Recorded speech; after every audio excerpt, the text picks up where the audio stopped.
Gold, the eternal metal, unyielding and unforgotten.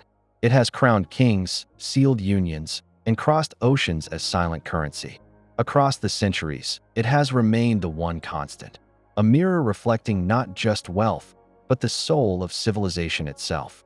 Yet in today's world, its glow takes on new meaning.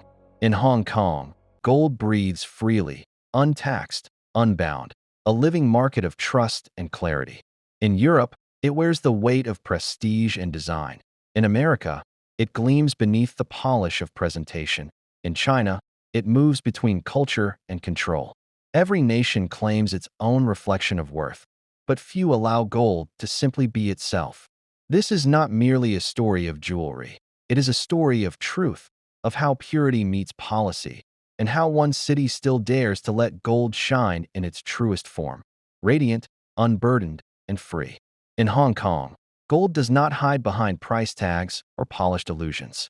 It is a marketplace of transparency, a living, breathing reflection of real-time global value. The city's open economy allows gold to move freely, untouched by import tariffs or luxury taxes that burden the West. Every gram carries its true worth, guided by the daily international rate. From the vibrant stalls of Sham Shui Po to the refined counters of Tsim Sha Sui, price boards flicker in harmony with the global market, a symphony of trust between buyer and seller. This openness stands in sharp contrast to the West, where gold often wears the mask of luxury. In Europe, intricate craftsmanship and heritage brands transform the metal into status, and with that comes cost. Import duties, sales tax, and design premiums turn what is simple into something exclusive. The United States mirrors this, with retail markups and labor expenses wrapped into every glint of gold. What should be an investment becomes an indulgence, tethered to marketing more than material. In these regions, buyers pay for story as much as substance. Even across the border in mainland China, gold's journey is more complex. While cultural reverence fuels demand, government control on imports and purity standards restricts fluidity.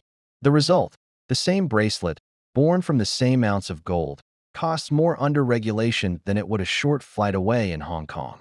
The city's free port status turns it into Asia's golden artery, pulsing with global trade and local confidence. Here, gold is not a luxury to aspire to. It is a currency of trust, a legacy that lives in daily life. Hong Kong shines cheaper not because its gold is less, but because it is more honest, more direct, and more real. The glow is not manufactured. It is earned through openness, the purest reflection of value in its truest form. In China, gold is not merely a commodity. It is a legacy woven into the nation's pulse. It blesses weddings, honors ancestors, and whispers promises of stability in uncertain times. Yet, beneath that cultural reverence lies a controlled marketplace where the government's steady hand shapes every ounce. Gold in China is often bound by import quotas, certification rules, and tight oversight from the People's Bank. Each layer of control adds cost, turning what should flow freely into something carefully measured. The brilliance of gold here reflects both pride and policy, a treasure regulated as much as it is revered. The tradition of purity runs deep, but it carries a price. Chinese jewelers must source through official channels, and every transaction moves through state-defined pathways. Value-added tax, VAT, hallmarking requirements, and local distribution costs all merge into the final price tag. What begins as a global metal becomes a domestic product shaped by structure. Unlike Hong Kong, where traders breathe with the rhythm of the global market, China's system builds walls between desire and accessibility. The purity may be 24 karat, but the freedom to buy and sell is less than absolute. Here, gold is not only measured by its weight, but by the weight of regulation upon it.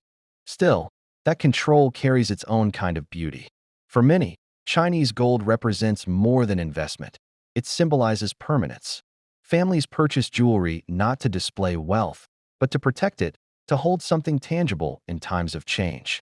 In this way, China's higher prices tell a story of cultural faith. Yet, when compared to Hong Kong's untaxed flow and international parity, the difference becomes clear.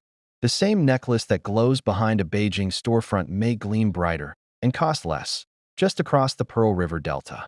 In Hong Kong, freedom defines value. In China, value defends tradition. Between them stands the delicate balance of pride, protection, and price, the golden wall that separates reverence from reality. In Europe, gold does not just shine, it whispers of legacy. Every piece rests in velvet boxes beneath chandeliers, where price and prestige are braided together. From Paris to Milan, jewelry is less a commodity and more a performance, a statement of refinement, lineage, and art. Here, gold glows not in grams, but in grandeur. Yet beneath the polish of luxury lies the quiet truth of cost, not only in currency, but in perception. Step into a Cartier boutique, and you enter a temple of brand and belief. The 18K gold that graces its displays gleams with crafted perfection, but its worth is bound as much in its name as in its metal. Across Europe, VAT lingers like an invisible weight, 17 to 23% resting quietly on every ring, every chain, every dream. Bulgari and Van Cleef do not sell gold, they sell identity.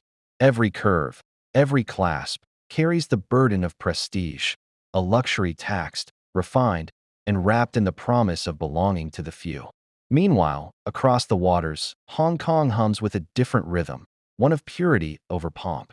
In the narrow streets of Mong Kok or the golden glow of Chow Tai Fook, 22K and 24K jewelry gleam with unfiltered brilliance. Their worth is not inflated by signature boxes, but grounded in metal itself. Here, purity is the brand. The price of gold mirrors its global value, not a designer's signature. What Europe measures in luxury, Hong Kong measures in truth. In Europe, gold jewelry is priced in prestige. In Hong Kong, it's priced in purity. One world wraps gold in story, the other lets it speak for itself. Between the ornate facades of Paris and the efficient counters of Kowloon lies the balance between beauty and honesty, where one pays for the name and the other for the gold. In the United States, gold does not merely gleam, it performs. Behind glass counters and velvet trays, jewelry shines beneath the spotlight of presentation, where every piece tells a story crafted for admiration. Yet beneath that brilliance lies a quiet truth. Most American gold is 14 carats, alloyed, strengthened, and softened for the demands of daily wear. It sparkles in sentiment, but carries less of the earth's weight. Where Hong Kong sells purity, the US sells design, and that difference is measured not in brilliance, but in bullion. Across America's glittering malls and boutiques, the value of gold is rewritten through brand and craft. Retail giants and designer houses priced not by gram, but by grandeur. A necklace becomes a statement before it becomes an asset.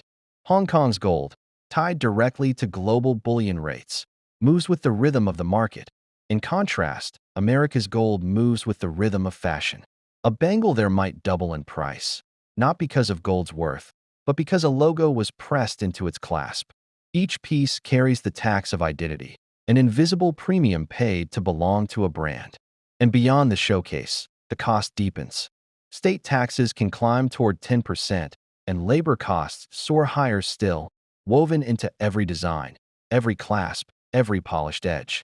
What in Hong Kong might be an ounce of near-pure gold becomes, in the US, a crafted accessory, lighter in metal, heavier in markup.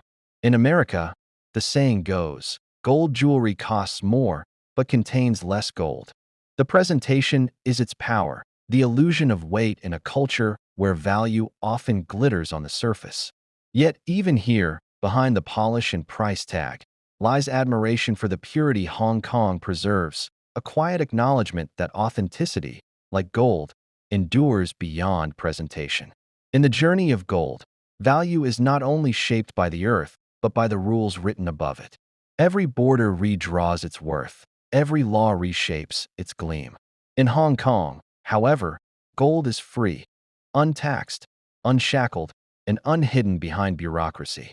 There is no VAT, no import duty, no sales tax, only the honest marriage between metal and craftsmanship. What you pay reflects what you hold, purity, precision, and the quiet confidence of authenticity. Here, price dances directly with the rhythm of the global gold market, a melody of transparency, untouched by government weight. But across the waters, the numbers begin to change. In China, a 13% VAT settles like dust on brilliance, transforming every purchase into a calculation. The beauty of a bangle or ring is layered with compliance, paperwork, and policy, costs invisible to the eye but felt by the wallet. Europe follows with its own ornate structure, 17% to 23% VAT woven through each sale, gilding luxury with legislation. There, the price of gold is not just for the metal, but for the system that surrounds it, as tradition and tax hold hands in every polished showcase. In the United States, the story continues differently. Each state writes its own rulebook, with taxes reaching up to 10%, compounded by the weight of labor, design, and branding. A simple ring becomes a symphony of costs, part art, part overhead, part presentation. Where others add layers of law, Hong Kong adds clarity. It is gold in its purest narrative, priced not in prestige or paperwork, but in truth. In this simplicity, Hong Kong stands alone, a rare market where value is not inflated by policy, but illuminated by trust. In Hong Kong, gold is not merely displayed, it is declared. The city's jewelry windows shimmer with truth, each piece stamped with purity, each price aligned with the heartbeat of the global market. Digital screens show live gold rates beside gleaming bangles and chains, a silent pact between buyer and seller. The purity is often 999 or 24K, gold in its truest voice, untouched by dilution, unmasked by pretense. Transparency here is not a promise, it is policy. Customers are not persuaded by branding or storylines, but by arithmetic and authenticity. In Hong Kong, one does not simply purchase gold. One witnesses its value, unfiltered, before the first word is spoken. It is a market built on trust, a rare harmony between purity and perception. Across the border in China, however, gold's purity hides behind complexity. Certification is rigorous, yet often opaque, a labyrinth of state-issued stamps, hallmarks, and retail variations that blur clarity with formality. While Chinese gold jewelry also prizes 24K purity, retail markups and verification processes often separate the consumer from the market's pulse. In Europe, history lends beauty to bureaucracy. Hallmarking traditions stretch back centuries, symbols of legacy and craftsmanship. Yet these marks, stamped by official assay offices, add both prestige and cost, folding purity into a system of compliance and artistry. Meanwhile, in the United States, purity becomes a compromise. Here, 14K and 18K dominate the market, balanced for durability but diluted in essence. Jewelry made to endure, but never to embody gold's full potential. And so, Hong Kong's brilliance lies not only in its gold, but in its honesty. Walk into any shop, Chow Tai Fook, Luk Fook, or Chow Sang Sang, and you'll find clarity, not confusion. Buyers can compare live rates on their phones, cross-check purity on certified tags, and watch as the gold's weight is measured in plain view. There are no hidden costs, no silent markups dressed as mystery. Where others sell prestige, Hong Kong sells confidence, a luminous certainty that what you see is what you own. In a world of polished illusions, Hong Kong remains disarmingly clear, turning commerce into trust and transaction into truth. In the grand theater of global trade, few stages shine like Hong Kong's. The city stands as both gateway and guardian, a place where gold is not an ornament of status, but a statement of truth. Its brilliance lies not in illusion, but in design, a marketplace built on purity, policy, and practicality. Here, jewelry reflects the spot price of gold almost to the gram, untouched by the heavy hands of tax and tariff. There are no hidden duties, no added layers of luxury law. Instead, the weight of the metal becomes the weight of its worth. Where other cities dress gold in prestige and paperwork, Hong Kong presents it bare, radiant, transparent, and unpretentious. It is this equilibrium of honesty and elegance that keeps the city's jewelry counters thrumming with quiet confidence. The secret, however, is not just policy, it is proximity. Hong Kong rests at the crossroads of the world's greatest gold arteries, connecting the refineries of Switzerland, the vaults of China, and the markets of Singapore. Its supply chain hums with precision, direct imports, minimal middlemen, and a logistics network built for fluid trade. While Europe's jewelers rely on centuries-old craftsmanship and America's rely on marketing allure, Hong Kong relies on flow, the seamless movement of gold from refinery to retail. The result is a rare economy where quality meets accessibility. Buyers can walk into a shop and know they are paying near metal value plus fair craftsmanship, not brand mythology or bureaucratic excess. This efficiency turns every transaction into a quiet victory for reason over ritual. Across continents, gold changes faces, branded, taxed, refined. In Paris, it whispers prestige. In New York, it sells aspiration. In Beijing, it echoes tradition. But in Hong Kong, it remains itself, honest, radiant, and free. Here, gold is not bound by borders or belief, but celebrated for what it truly is, a universal constant in a world of shifting value. That is why travelers, collectors, and dreamers return again and again to hold not just jewelry, but truth. Hong Kong's gold does not dazzle because it pretends. It shines because it remembers. It remembers that purity, like trust, is its own reward, and that is what keeps it eternal. In the quiet balance between wealth and worth, Hong Kong stands as a rare reflection of truth. Its gold jewelry does not seduce with illusion. It speaks with integrity. While the world wraps its gold in taxes, brands, and bureaucracy, Hong Kong keeps it simple: pure metal, fair labor, open value. The contrast tells a deeper story of a city that built its fortune not on excess, but on trust. In the clarity of its markets, we see the clarity of its spirit: pragmatic, transparent, and free. Here, a gram of gold costs what it should, no more, no less. And in that honesty lies the reason the world keeps coming back. Across oceans and currencies, gold mirrors the soul of its marketplace. In Europe, it becomes art. In America, status. In China, heritage. But in Hong Kong, it returns to essence, an unspoken dialogue between purity and price, between meaning and measure. Each gleam tells us that the truest luxury is not embellishment, but understanding. And perhaps, that is what makes Hong Kong more than a marketplace. It is a reminder that value, when stripped of vanity, reveals its heart.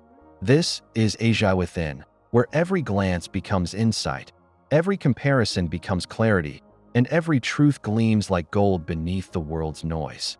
Here, we do not just observe Asia, we understand it.